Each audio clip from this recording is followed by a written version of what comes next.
Welcome to the Tech Egg. Don't get scrambled. Enjoy the video. In this video, I will explain how to V8 swap a Ford Ranger. First, understand that this project requires significant mechanical skill and fabrication.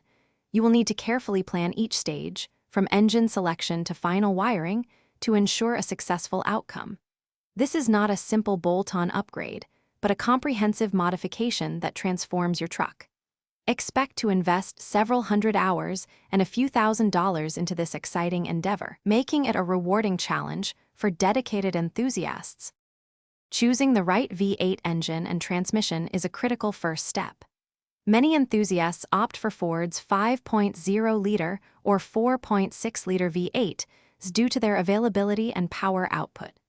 You will also need a robust transmission, such as an AOD, T5, or 4R70W, to handle the increased horsepower. Ensure your chosen engine and transmission combination will physically fit within the Ranger's engine, bay, and tunnel, considering overall length and width for clearance.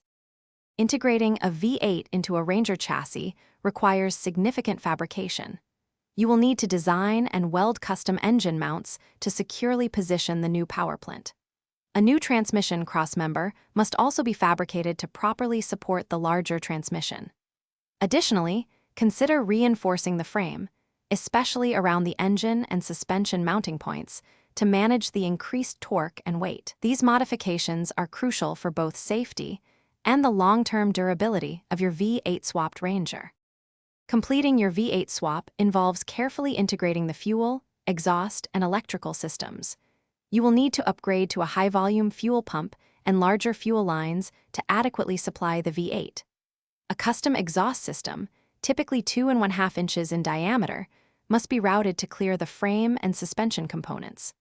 Finally, merging the V8's engine wiring harness with the Ranger's body harness is a complex task, often requiring a standalone engine management system for optimal performance. Thanks for watching. Consider subscribing if I helped unscramble your problems.